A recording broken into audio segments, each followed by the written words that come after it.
pergunta que muita gente tem luta com ela, né? Tem muita gente hoje vivendo, até crentes, mas até hoje não sabe qual o sentido da sua vida. Por que você nasceu, para que você nasceu, por que você existe. Amém, graças a Deus. Diga obrigado, Deus, diga obrigado, Senhor, pela tua presença hoje à noite. Tudo que nós precisamos, tudo que eu preciso, que você precisa, é da presença do nosso Deus Todo-Poderoso, da sua graça sobre nós. Grande é a nossa expectativa, grande é a nossa fé, para a gente crer, para que você possa conquistar o seu milagre, né? Que é a nossa campanha deste mês de setembro, estamos abrindo a campanha hoje, conquistando o seu milagre. Hoje o tema, o título, né, da palavra hoje me ajude aí no título que coloquei, o meu pai me falou agora, memória, sua vida tem sentido. Isso, né? Lembrei agora. Sua vida tem sentido. É uma pergunta, na verdade, né? Sua vida tem sentido. Quando fala disso, é se você entende o propósito do teu nascimento. Se você entende por que você nasceu, por que você existe. Eu estava lendo algumas referências hoje a respeito, algumas declarações de Jesus. Jesus viveu todas as fases da vida, né? Nascimento, a sua infância, quando criança, a sua adolescência. Com 12 anos, há uma referência de Jesus lá no templo, conversando lá com os mestres da lei. E depois Jesus se apresenta aos 30 anos de idade, quando ele então inicia o seu ministério. E a gente vai ver algumas declarações de Jesus dizendo assim: para isso eu vim, para isso eu vim, para isso eu vim. Você vai encontrar pelo menos 3 referências sobre isso. Bem no início do ministério. Depois Jesus fala também, já lá no meio, lá na questão do Getsemane, tudo isso está lá no Evangelho segundo João. Quando Jesus fala, mas para isso eu vim, para essa hora eu vim.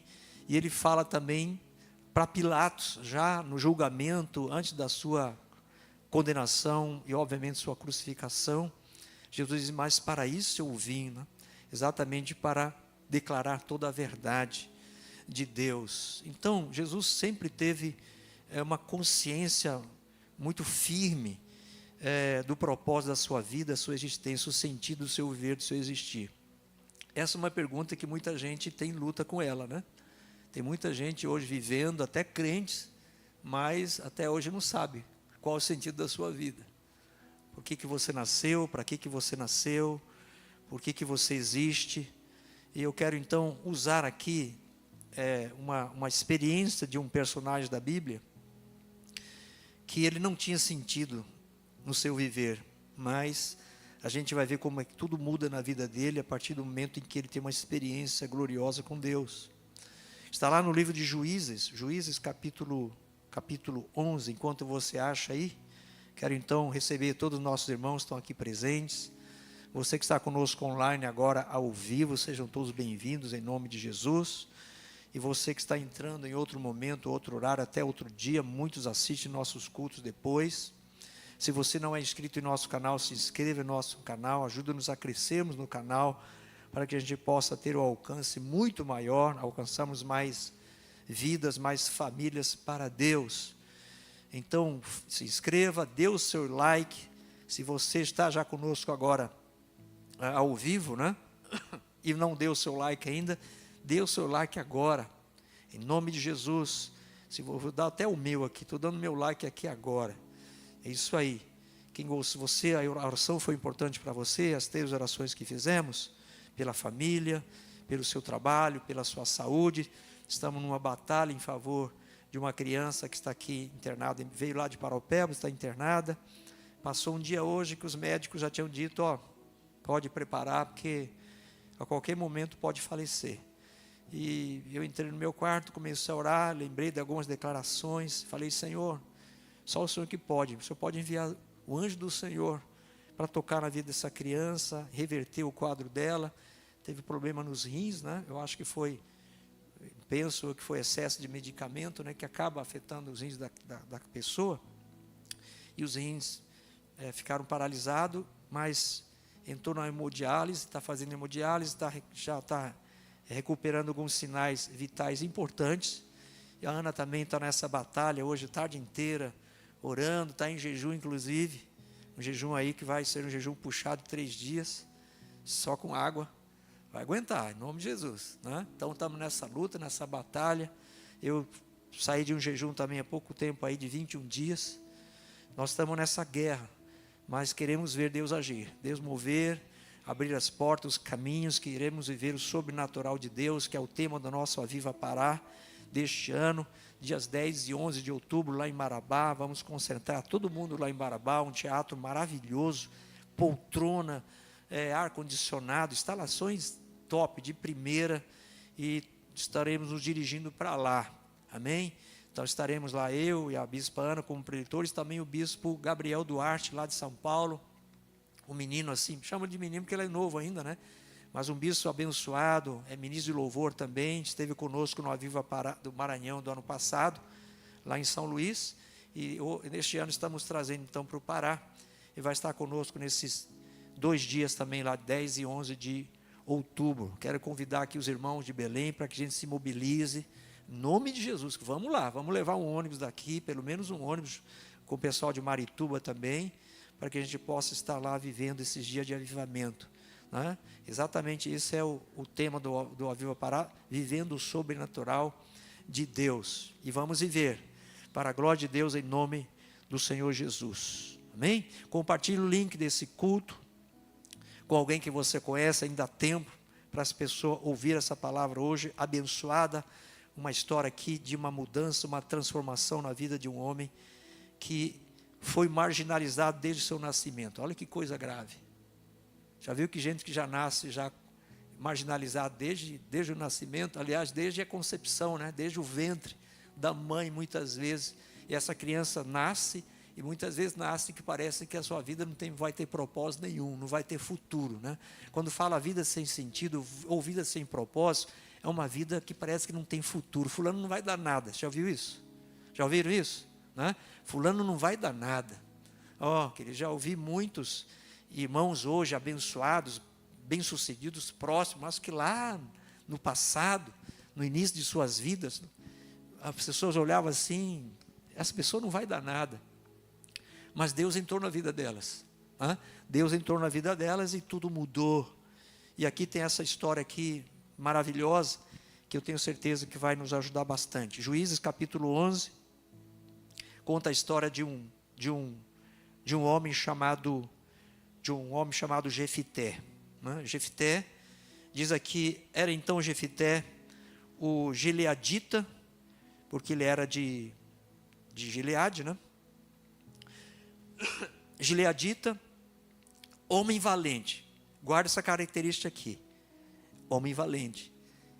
Ele tinha algo dentro dele, que eu creio que ele nasceu com isso. Eu acredito que as pessoas nascem com algumas características importantes, e eu entendo que é colocado por Deus.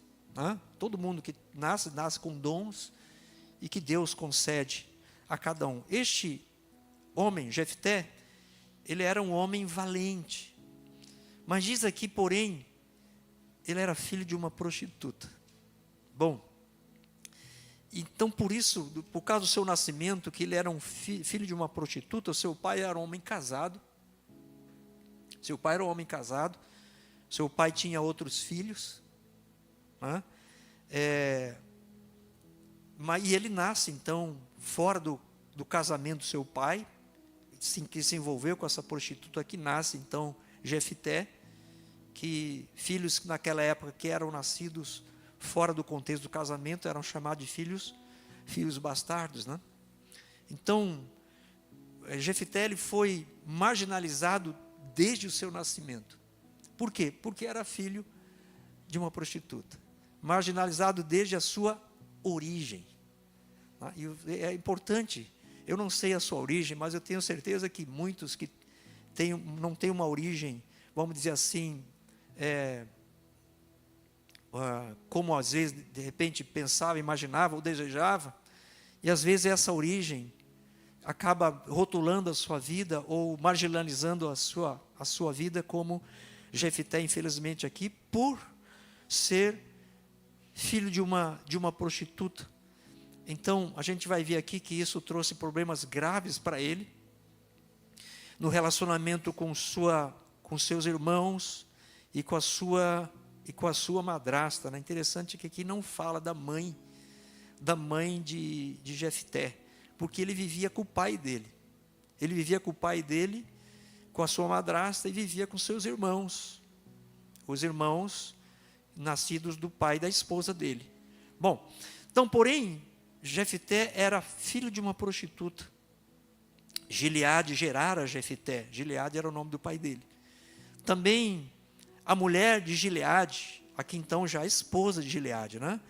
Também a mulher de Gileade lhe deu filhos, os quais, quando já grandes, expulsaram Jefté e lhe disseram: não herdarás em casa de nosso pai, porque és filho de outra mulher.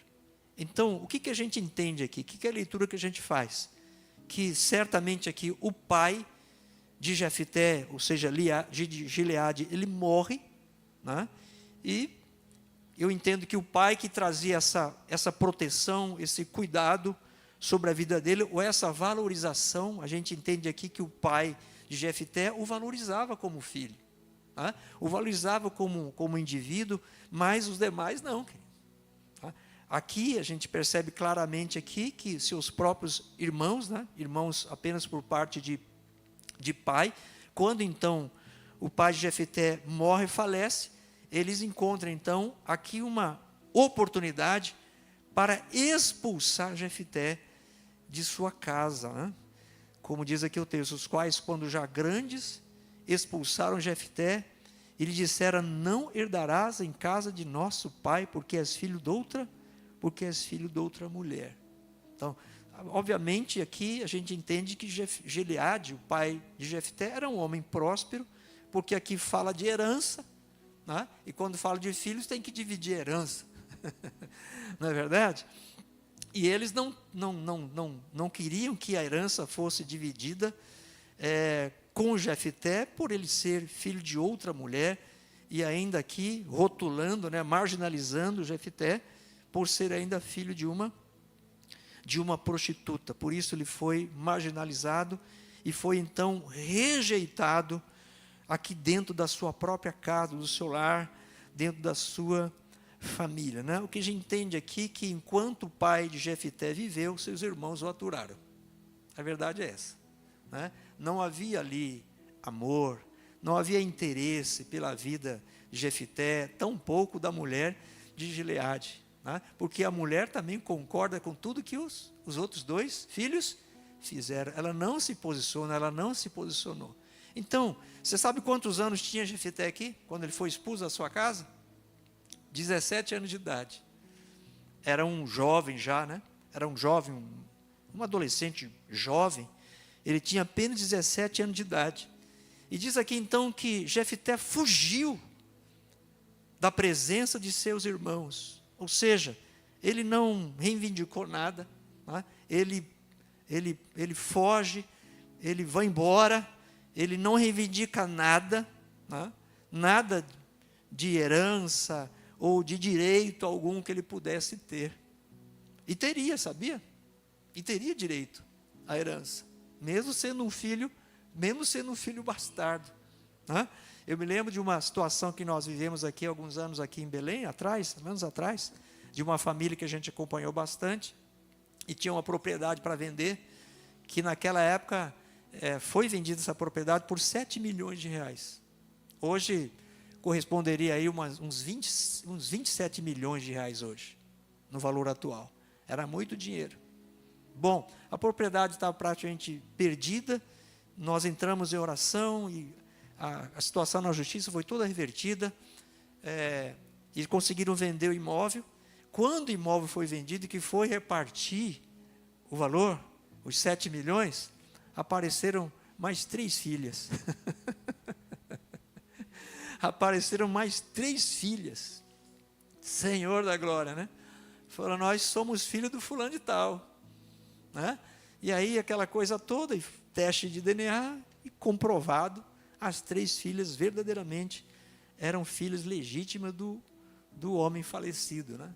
Comprovado com DNA, ou seja, 3 filhas fora do casamento, né? Fora do casamento, e que só se apresentaram quando receberam a notícia que a própria, pelo jeito já estavam vigiando, né? Já estavam vigiando, monitorando ali, monitorando, a hora que estava tudo perdido, a hora que venderam, então se apresentaram as 3, e os 7 milhões foram divididos em partes iguais. Foram divididos em partes iguais. Bom, aqui, essa situação aqui, mexeu tanto com Jefté, que ele se esqueceu de tudo. Ele só pensou numa coisa: a rejeição foi muito grande, querido. E quando você tem uma rejeição muito grande, qual é a tua vontade? Diga aí, quando você não é aceito, o que você quer fazer? Você quer ir embora, meu amado, você quer ir embora. Temos terapeutas aqui que pode falar melhor do que eu sobre isso. Quer sumir. O que eu estou fazendo aqui? Eu não sou aceito aqui. Ainda estão dizendo que não vão dividir herança comigo. Então, isso abalou demais Jefté, o tamanho da rejeição e como ele foi marginalizado por causa da sua origem, né? Isso é, infelizmente, muito triste, porque isso acontece muito hoje em dia também. Quem sabe até você viveu algo semelhante. Quem sabe tua origem não foi uma origem dos sonhos, né? Foi uma origem que não foi planejada, não foi pensada, aconteceu, e por causa disso você foi marginalizado, você foi rejeitado, você não foi aceito. E o quanto isso mexeu com você e mexe contigo até hoje. Falo aqui para os irmãos que estão aqui presentes, com vocês também que estão conosco online agora, ao vivo, e talvez que você que está entrando em outro momento, outro dia, e que talvez tenha tido uma origem que não era a origem dos sonhos, né? O teu nascimento, a forma como você foi concebido. Você se lembra de Davi? Davi diz assim: em pecado me concebeu minha mãe. Tem estudos que a questão de Davi, que quando Davi foi concebido, a mãe de Davi não era casada com o pai dele. Não era casada com o pai. Por isso que os irmãos de Davi tinham muito problema com ele.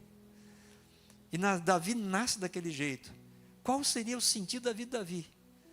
Olhando para Davi, porque quem era visto eram os outros filhos. Faziam parte até do exército de Saul, eles estavam em evidência. Davi ficava onde? Escondidinho, lá no campo, pastoreando as ovelhinhas do pai dele. Todo mundo imaginando, pensando que Davi não passaria daquilo, querido. Não estou aqui menosprezando o que Davi fazia, ser um pastor de ovelhas. Não estou aqui menosprezando ninguém que talvez tenha um emprego um pouco mais simples, que você não ganha muito, mas até em questão a isso as pessoas são rejeitadas, Você tem um emprego que não é um emprego de destaque, que você não ganha muito, e as pessoas não dão muito valor para você, Você não tem fama, não tem exposição pública, você não é reconhecido publicamente. Tem muita coisa, querido, que pode mexer contigo, com tua autoestima, e você se sentir desvalorizado, ou mesmo as pessoas não te valorizarem, como estava acontecendo aqui com Jefté. Então o que ele faz? Ele foge. Fugiu da presença de seus irmãos e habitou na terra de Tobi.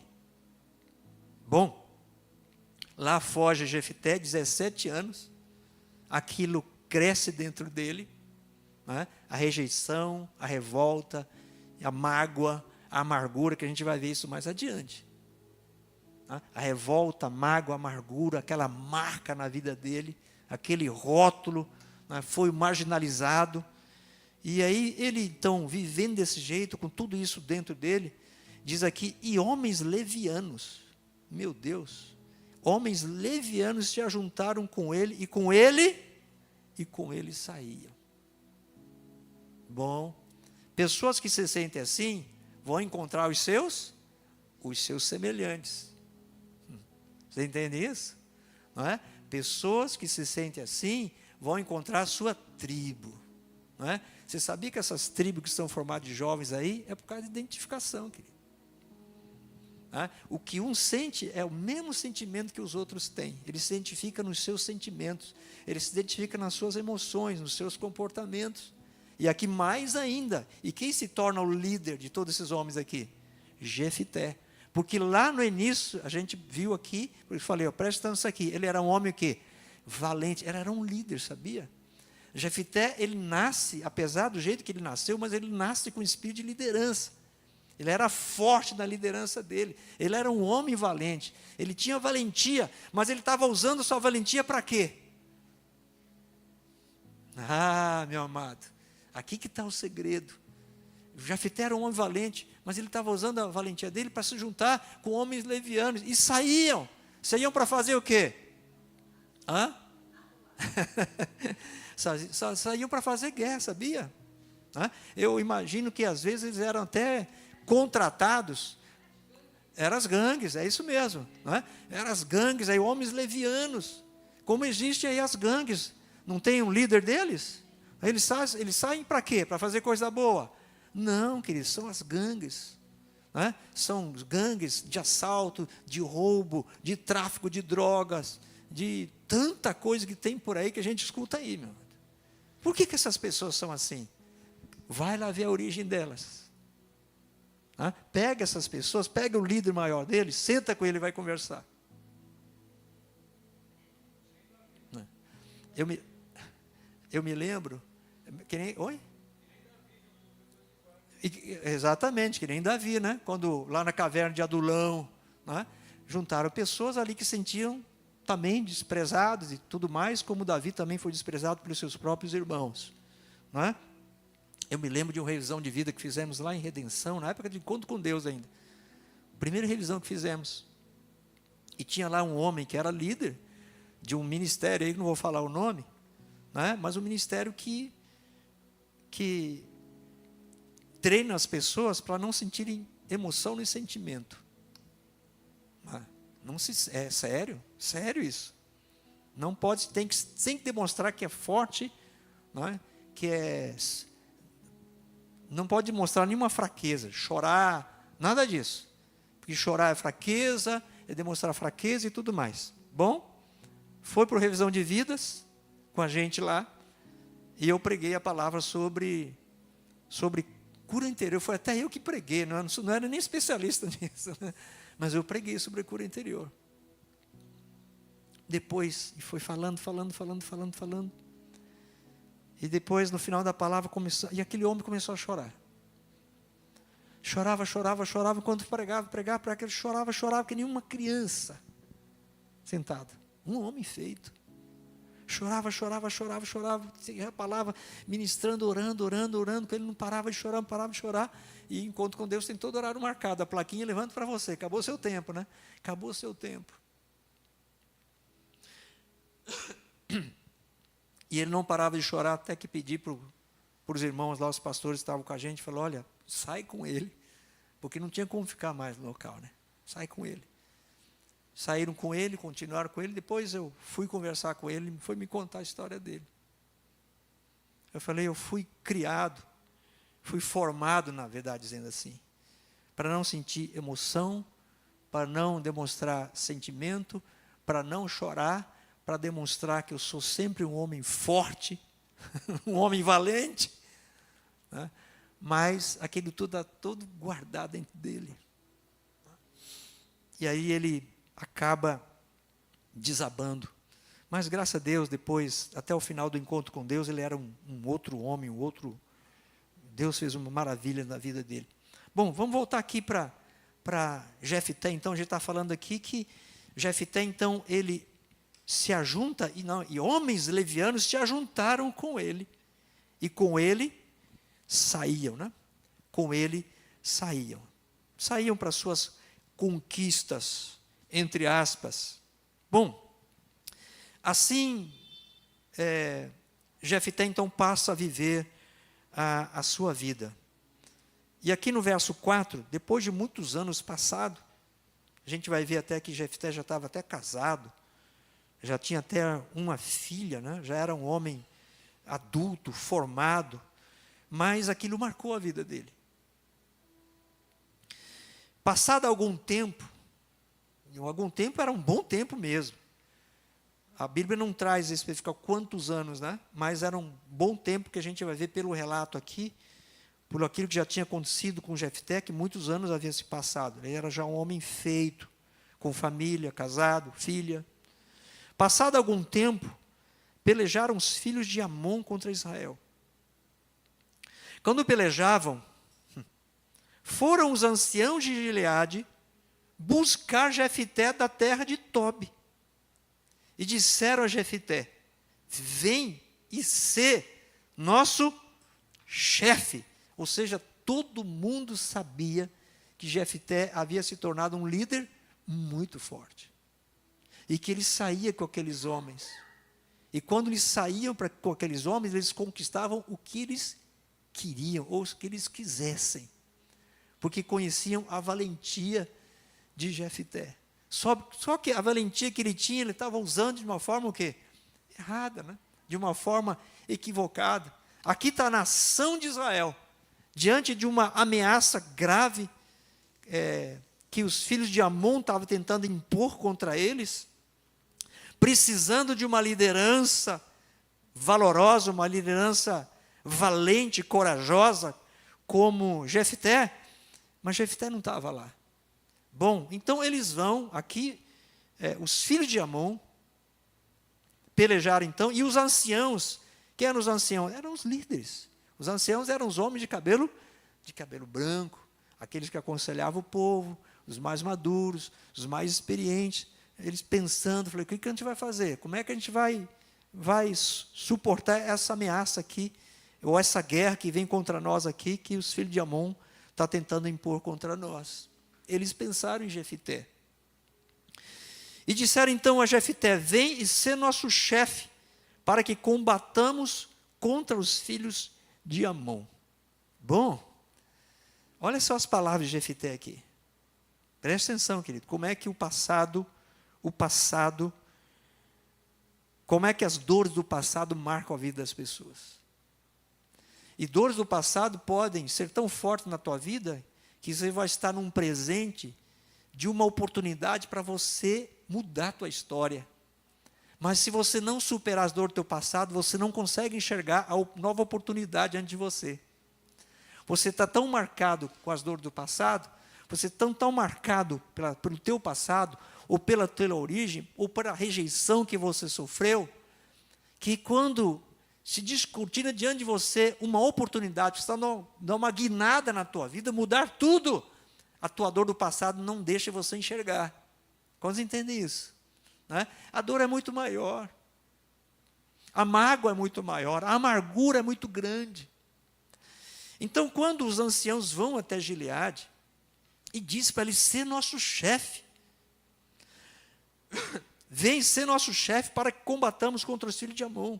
Porém, Jefté disse aos anciãos de Gileade, olha aqui as palavras dele: porventura, não me aborreceste a mim?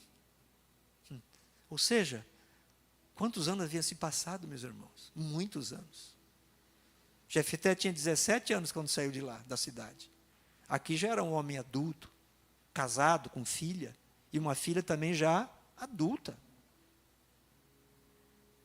Bom, então Jefté diz assim: porventura não me aborrecestes a mim, e não me expulsastes da casa de meu pai? Ou seja, além de Jefté ter sido rejeitado pelos seus próprios irmãos, sua própria casa, sua madrasta, foi rejeitado por toda a sociedade, toda a cidade, meu amado. Você já parou para pensar?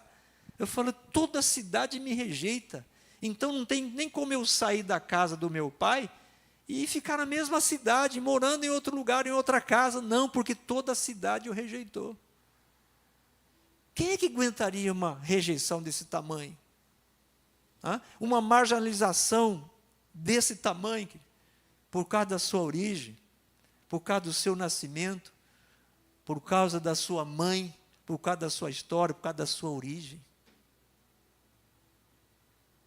Só cabia a ele fugir, se envolver com esses homens.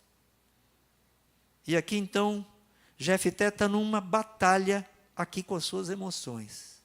Né? E batalha com emoção não é simples superar, meu amado. Vou dizer para vocês, a batalha com a rejeição não é fácil, a batalha com a amargura não é fácil, a batalha contra o rancor, contra a mágoa, não é fácil você vencer, não é fácil você superar.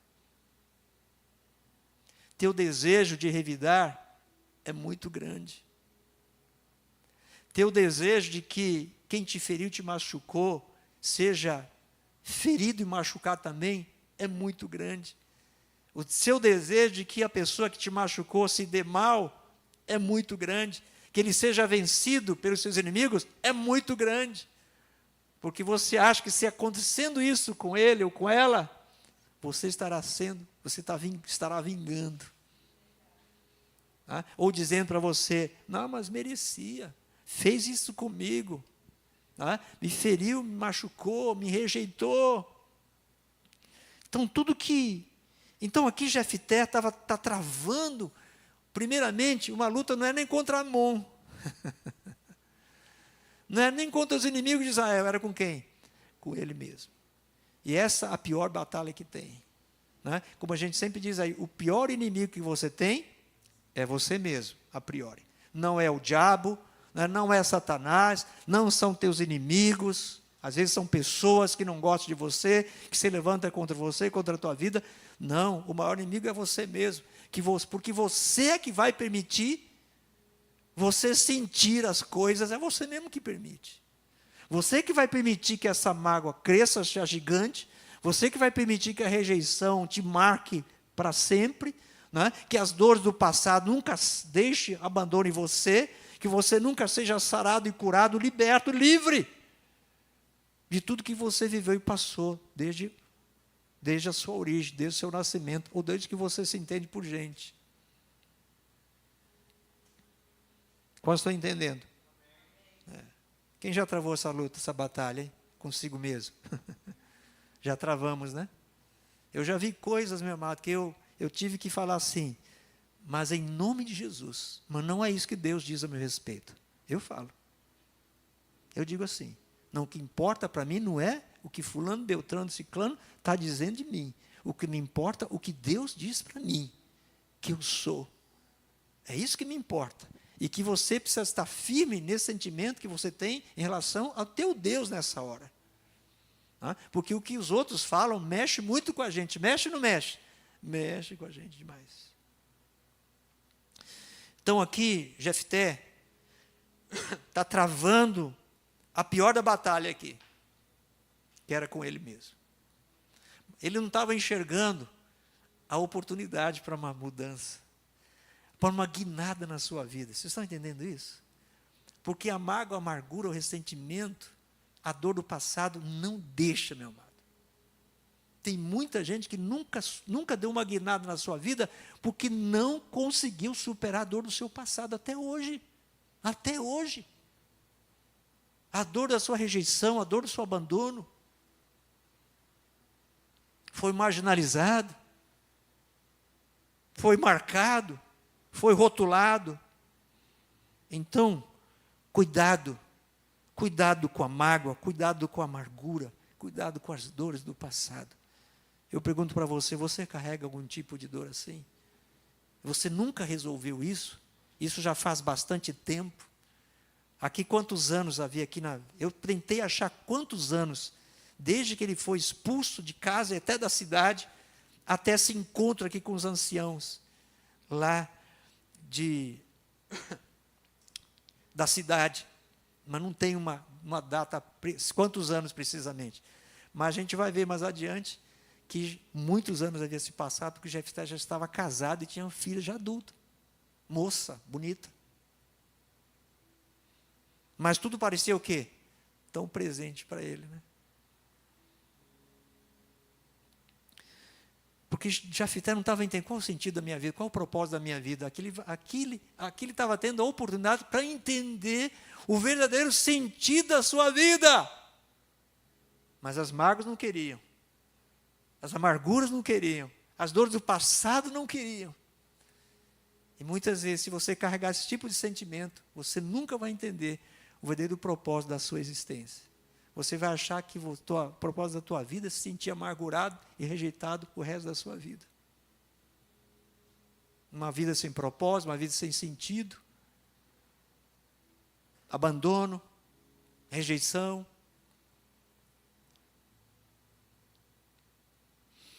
Então Gileade está dizendo aqui para eles: porventura não me aborreceste a mim e não me expulsastes da casa de meu pai? Por que, pois, vindes a mim agora, quando estáis em aperto? Agora vocês estão precisando de mim? Agora vocês querem minha ajuda? O que ele podia dizer? Estou fora, se virem vocês. A mágoa, a amargura quer falar o quê? Exatamente isso. A dor do passado que nunca foi curada quer dizer exatamente isso. Problema de vocês. Mas aí não deixa enxergar a oportunidade que está descortinando diante dele para mudar, dar uma guinada na sua vida, mudar a sua história. Ser o líder daquela cidade que o havia rejeitado. Já pensou um negócio desse? Que mudança, que transformação?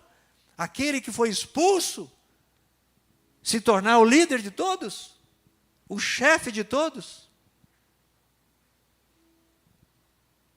Diga assim: Deus é maravilhoso. Diga: Deus é maravilhoso. Diga: Deus é Deus gracioso. Deus muda a nossa sorte, Deus muda a nossa história, meu amado. Então, por que, pois, vindes a mim agora, quando estáis em aperto? Oh, Deus! Responderam os anciãos de Gileade e Jefté: por isso mesmo tornamos a ti, vem pois conosco e combate contra os filhos de Amon, e ser o nosso chefe sobre todos os moradores de Gileade. Então Jefté perguntou aos anciãos de Gileade: se me tornardes a levar para combater contra os filhos de Amon, e o Senhor nos der a mim, então eu vos serei por cabeça? Ele está querendo uma confirmação. É isso mesmo que estão dizendo? Eu vou me tornar o líder, o cabeça de todos vocês? Aí ele começou a enxergar o quê? Diga assim: a oportunidade. Diga: a oportunidade. Oh, meu amado. Mudar a sua vida, mudar a sua história, dar uma guinada de 180 graus na sua vida. Tem muita gente que dá uma guinada de 360. 360 não é não, que você vai dar a volta e vai voltar para o mesmo lugar onde você estava. É 180.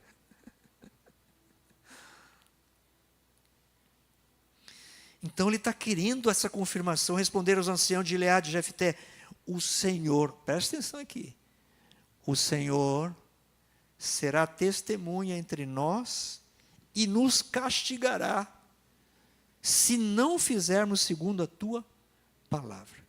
Pronto. Deus é testemunha, e Deus é mesmo, querido. Testemunha de tudo. Então Jefté foi com os anciãos de Gileade, e o povo o pôs por cabeça e chefe sobre si. Inclusive sobre quem? Sobre quem, meus irmãos? Diga a seus irmãos. Sobre a sua própria casa, de onde ele havia sido expulso. E Jefté proferiu todas as suas palavras perante o Senhor em Mispa. E verso 12, a gente vê aqui um procedimento interessante na vida de Jefté, que primeiramente ele tenta resolver esse problema aqui pacificamente, como dizem as palavras, com diplomacia. Com diplomacia, é uma forma sábia. Se você puder evitar uma guerra, meu amado, evite. Se você é sábio o suficiente, e se você tem diplomacia para você tratar de um assunto, para evitar um conflito maior, você sabe que muita gente não evita conflito por falta de quê? De sabedoria e de diplomacia, vai logo para o embate. Mas se você for sábio, se você for diplomático, saber usar os argumentos, você pode evitar uma guerra. Você pode evitar um conflito em casa, você pode evitar um conflito com a tua esposa, com o teu marido, com o teu filho, com a tua filha, com o teu pai, com a tua mãe, com o irmão teu, com uma irmã tua, sim ou não? A diplomacia, meu amado. a sabedoria. Então você vê que Jefté, apesar de ser um homem valente, tem se envolvido com esses homens aqui, que não pensavam duas vezes para entrar numa encrenca, mas aqui ele começa a usar a sabedoria. Fala, não, peraí, deixa eu tentar resolver isso aqui diplomaticamente. Né? Então, mas tem gente que não consegue usar a diplomacia. Não, vai por embate logo. Deixa eu resolver isso aqui do meu jeito. Né?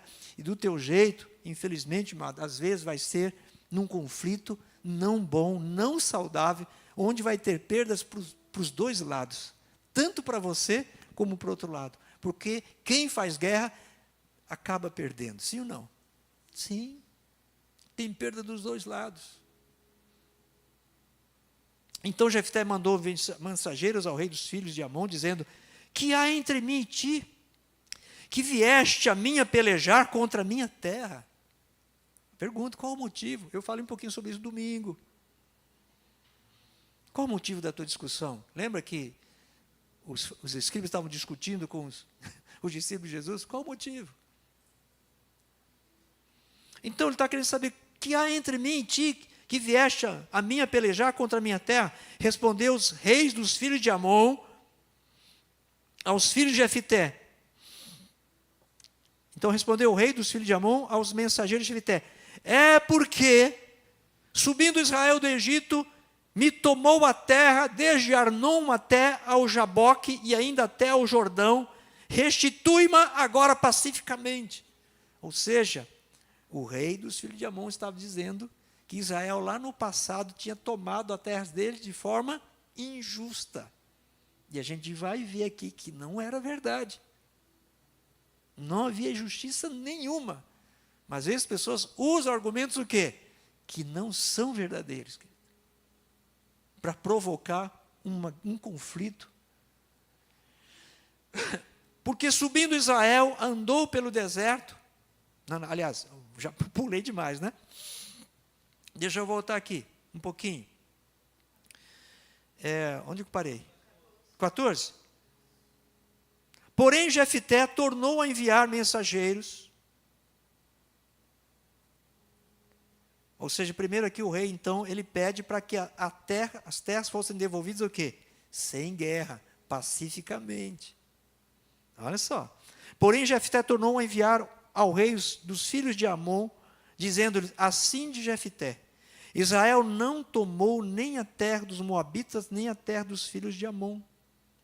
Porque subindo Israel do Egito, andou pelo deserto até o Mar Vermelho e chegou a Cádiz. Então Israel enviou mensageiro aos reis dos Edomitas, dizendo, rogo-te que me deixes passar pela tua terra. Porém, o rei dos Edomitas não lhe deu ouvidos. A mesma coisa mandou Israel pedir aos reis dos Moabitas, o qual também não lhe quis atender. E assim Israel ficou em Cádiz. Depois andou pelo deserto e rodeou a terra dos Edomitas e a terra dos Moabitas. Isso está tudo lá em Números. E chegou ao oriente da terra destes e se acampou além de Arnon. Por isso não entrou no território dos Moabitas, porque Arnon é o limite deles. Mas Israel enviou mensageiros a Seom. Presta atenção aqui. Mas Israel enviou mensageiros a Seom, rei dos amorreus, rei de Esbom, e disse-lhe, deixa-nos, peço-te, passar pela tua terra até o meu lugar. Porém, mas, todavia, entretanto, Seom, não confiando em Israel, recusou deixá-lo passar pelo seu território. Pelo contrário, ajuntou todo o seu povo e se acampou em Jaza e pelejou contra Israel. O Senhor Deus de Israel entregou Seom e todo o seu povo nas mãos de Israel, que os feriu. Israel desapossou os amorreus das terras que habitavam. Verso 22, tomou posse de todo o território dos amorreus, desde o Arnon até ao Jaboque, desde o deserto até o Jordão, que é exatamente a terra que estavam querendo reivindicar de volta. Mas, quem fez guerra e peleja contra Israel, não foi Israel que fez. Você vê como é que as pessoas distorcem as coisas, né? Mudam a história. Mas o que a gente percebe aqui? Que Jefté era um conhecedor das Escrituras. Olha que característica interessante nesse homem aqui, né? Ele era conhecedor de toda a história de Israel. Para relatar com detalhes aqui, ele sabia de tudo, conhecia toda a sua história. Se ele não conheceu a história, que argumento ele podia ter com esse homem aqui? Nenhum. E sabe qual é o problema? Muitas vezes que você é vencido numa diplomacia, vamos dizer assim, por falta quê? Por falta de conhecimento. Por você não conhecer o contexto. Por desinformações. Por isso, quando você for conversar com alguém, tratar de algum assunto, procure se informar direitinho das coisas. Para você não falar bobagem e para os outros não te enganarem também. Não vier com uma narrativa diferente, uma narrativa contrária, mentirosa, enganosa, como era aqui desse rei.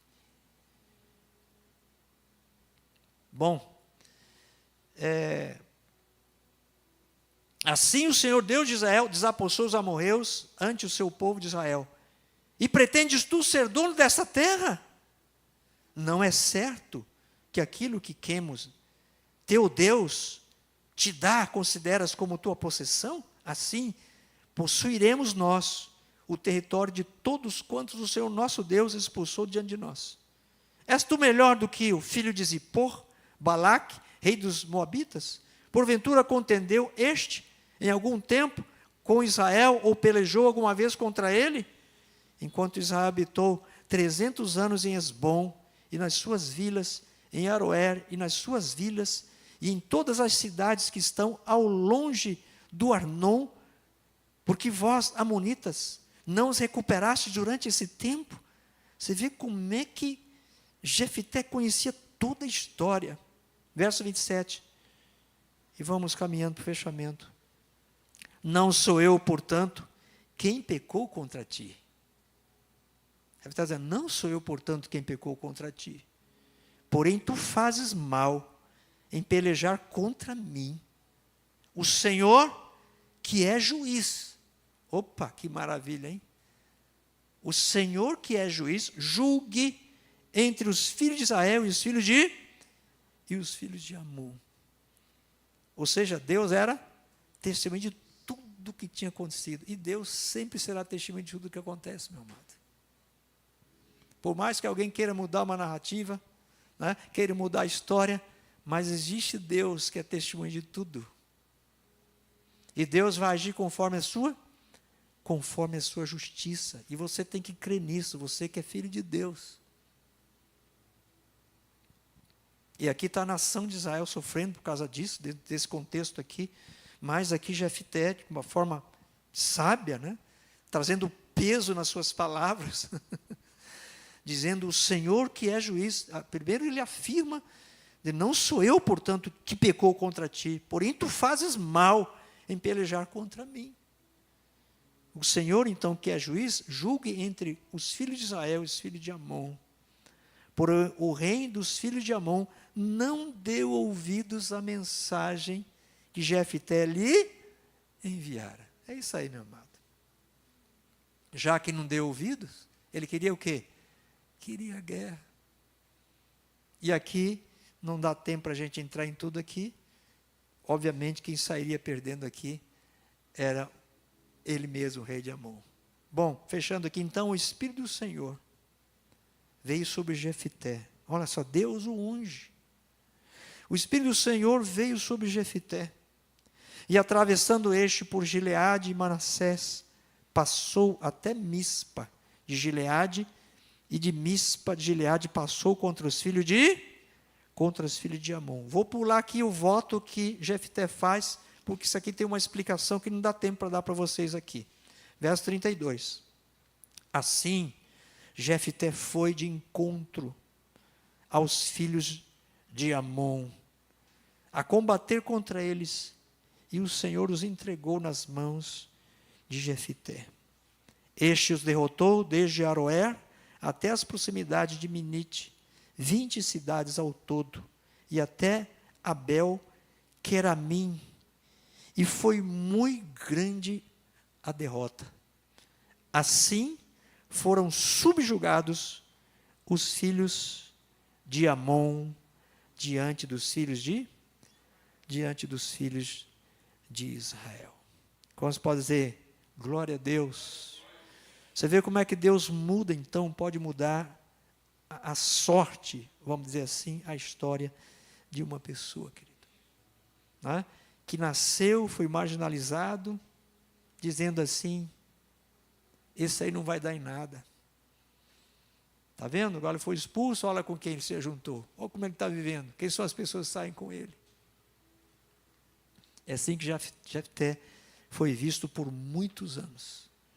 Mas, graças a Deus, ele vence a dor do seu passado. Ele limpa seu coração da mágoa, da amargura, do ressentimento, de ter sido marginalizado desde o seu nascimento, e enxerga então que Deus estava dando a ele uma oportunidade para mudar toda a sua sorte, toda a sua história.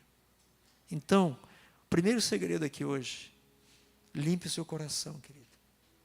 Muita gente não está enxergando as novas oportunidades que Deus está dando, porque o seu coração ainda está cheio da mágoa, da amargura, do ressentimento, da dor do passado, de um trauma que você viveu, que você passou. E você está lutando, isso ainda é muito forte dentro de você, ainda gera sentimentos ruins, que não contribuem para a sua saúde espiritual, sua saúde emocional, não te ajuda nas questões que você está vivendo. Mas hoje à noite, em nome de Jesus Cristo, de você limpar tudo isso, de falar, Senhor Deus, Senhor, eu preciso limpar meu coração. Me faça ver, meu Deus, enxergar a nova oportunidade que o Senhor está colocando diante dos meus olhos.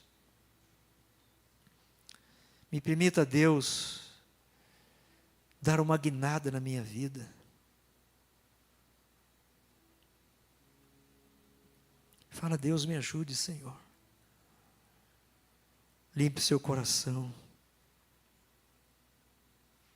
Por isso que a gente sempre diz que o Espírito Santo não comunga com o coração amargurado, magoado, ressentido, vingativo. Como Jefté travou essa luta, essa guerra, essa batalha, quando aqueles anciãos foram conversar com ele.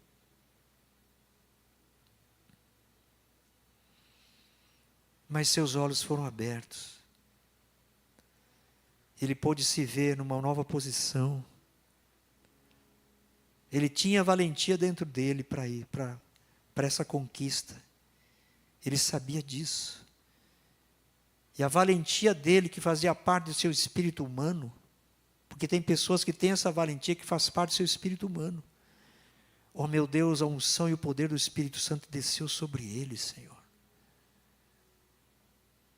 E quando isso acontece, essa pessoa se torna um gigante, Deus. Assim como Davi demonstrou valentia para matar aquele urso, aquele leão, lá nas suas vitórias secretas que ninguém viu. Quando Golias, meu Deus, apareceu, ó Senhor, e a fé que ele tinha no Senhor, ele tinha certeza absoluta daquela vitória, assim como Jefté também tinha, Senhor. E o Espírito Santo desceu sobre ele. Davi já tinha o Espírito de Deus sobre ele. E aqui então Jefté ele é ungido. E ele vence aquela luta, aquela guerra, aquela batalha. Eu peço a Ti hoje à noite, meu Deus, que o Senhor possa ungir com o Teu Espírito Santo esses irmãos, que estão travando essa guerra, essa luta, essa batalha, Pai. Que estão lutando primeiramente com a dor do seu passado. Talvez um passado distante, como há muitos anos passados aqui na vida de Jefté, Senhor. Senhor, mas que o Teu Espírito Santo venha. Traga a cura, Senhor. Traga o livramento, traga a libertação, Senhor. Ó Deus, amado Pai, o Senhor capacite para vencer, então, essa luta, essa guerra, essa batalha, meu Deus Todo-Poderoso.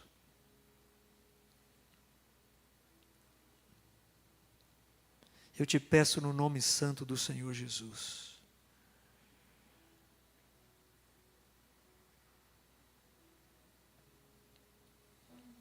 Ó Deus Todo-Poderoso, vai colocando, querido, sua vida.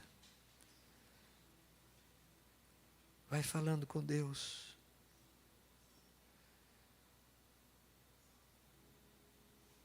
Sua vida tem tido sentido para você?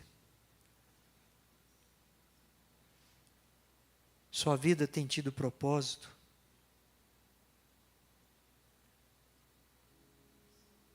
Se não tem, você vai falar: Deus, me ajude, Senhor. Porque eu tenho certeza, meu Pai, que eu não nasci para viver uma vida sem propósito, Senhor. Jefté nasceu daquele jeito. Mas Deus tinha um propósito para a vida dele.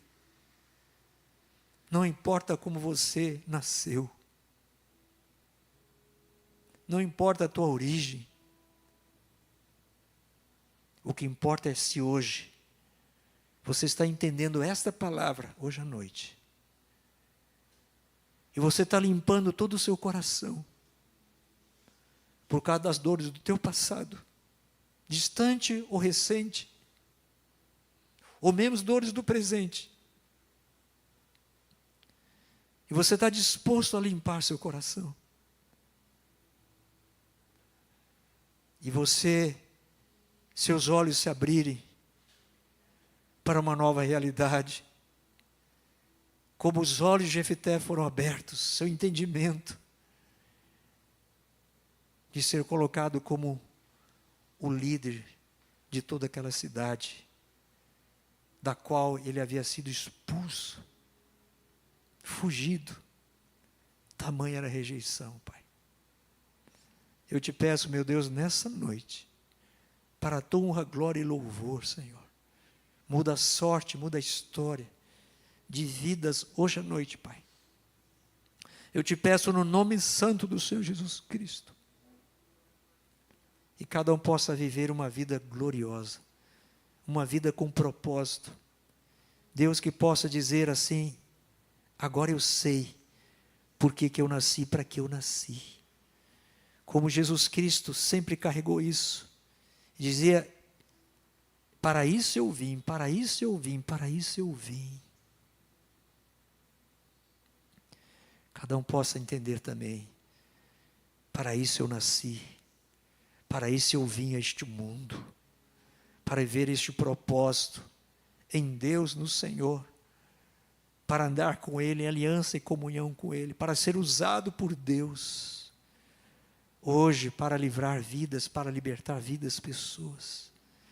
Mas primeiramente você tem que ser liberto. Jefté precisa ser liberto dos seus próprios sentimentos e emoções.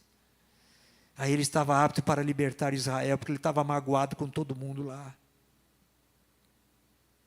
Quando você se libertar de você mesmo, você vai estar apto para libertar os outros. Você vai amar os outros, você vai ter compaixão dos outros. Você vai ter misericórdia dos outros. Deus vai te usar. A graça de Deus vai estar sobre você. O poder e a unção do Espírito Santo estará sobre a tua vida. E você será um libertador, uma libertadora para a glória de Deus, em nome de Jesus Cristo. Não são mais as dores do passado que vão reger a tua vida, a tua história. Não. Mas um coração tomado pela unção e o poder do Espírito Santo. Pelo amor de Deus, pelo amor de Cristo. Assim como aconteceu com o apóstolo Paulo. Seu coração era cheio de ódio, de raiva, de morte. Paulo respirava a morte todos os dias. Depois que ele encontrou Jesus, seu coração foi limpo. Ele passou a respirar vida, amor, graça, compaixão, bondade, misericórdia. Esse é o propósito para aqueles que se dizem crentes hoje. Para a minha vida, para a tua vida, meu irmão, em Cristo Jesus.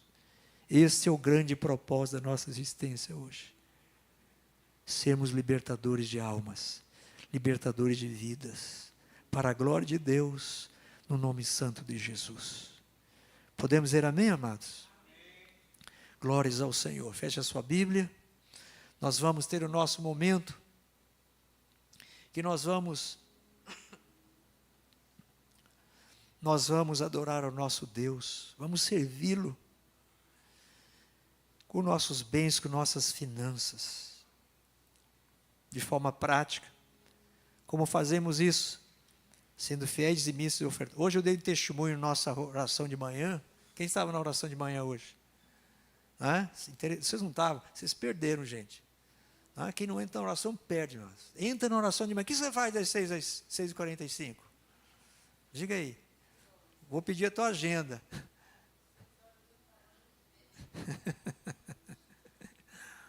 Eu dei um testemunho interessante hoje, né, sobre aquele irmão lá, né? A Anne estava lá.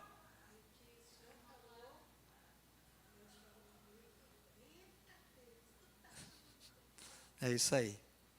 Amém? Então, meus amados irmãos, honra a Deus, honra o Senhor, reconheça que Ele é o Deus que abre a janela dos céus, derrama sobre você bênçãos sem medidas. Amém?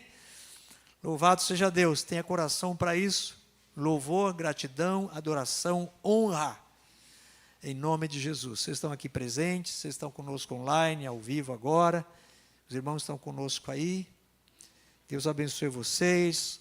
Célia Ferreira, que está sempre aqui com a gente. Quem mais? Seu Eli, Trindade, está aqui também. Patrícia Pires, lá de Marituba. Luzia Correia. Luzia não, Luísa. A Luísa nossa aqui. Quem mais aqui? Minha esposa amada.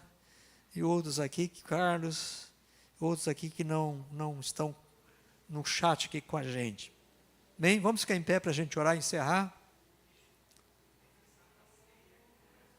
Sim, lembrando que não temos os vídeos da Santa Ceia, né? Mas o próximo domingo, gente, atenção, próximo domingo, Santa Ceia, às 10 da manhã, e após o culto de Santa Ceia de manhã, quebra de maldições. Vamos entrar nessa batalha em nome de Jesus. Você vai limpar toda a tua vida de qualquer maldição, qualquer resquício de maldição. Seja maldição hereditária, herdada, seja maldição adquirida no curso da sua vida, seja maldição lançada, proferida, encomendada, tem muito tipo de maldição. Mas se você quer vencer todas elas, então domingo agora, próximo domingo, após a Santa Ceia, quebra de maldições, e às 18 horas também a Santa Ceia do Senhor ao vivo com nossos bispos Rodovalho e Bispo Lúcio. Vamos orar. Pai, nós te damos graça por cada dizimista, cada ofertante, cada parceiro de Deus. Senhor, que a tua bênção se estabeleça sobre eles conforme a tua promessa. E o Senhor não é homem para mentir, para nos iludir. O Senhor é que faz a promessa a nós. Certamente o Senhor cumpre. Que assim seja então com cada um fiel a ti. Que fielmente te serve, Senhor, todos os meses. Ó Deus amado Pai. Sim, que assim seja, portanto, que o Senhor os faça prosperarem cada vez mais, e teu nome seja exaltado, glorificado, engrandecido, e que suas famílias sejam abençoadas, e tenham mais do que o suficiente, Pai, em nome de Jesus. Oramos para que o Senhor abra as portas de emprego para aqueles que estão desempregados, para que volte a trabalhar um emprego melhor, um salário melhor, em breve possa estar aqui te honrando com seus dízimos, suas ofertas, seus parceiros de Deus também. É o que nós pedimos em nome de Jesus. Vamos dizer amém? Receba a bênção pastoral, o Senhor te abençoe e te guarde. O Senhor faça resplandecer o seu rosto sobre ti, tenha misericórdia de ti. O Senhor sobre ti levante o seu rosto e te dê a paz, a graça do Senhor Jesus Cristo, o amor de Deus, o Pai, e a comunhão do Espírito Santo, seja com todos nós, porque eu me incluo também. Se eu falar vós, eu fico de fora, eu falo com todos nós. Graças a Deus, amém? Até domingo, Santa Ceia, sábado, Arena Jovem, 18h30, não é transmitido o culto do Arena. Até a próxima.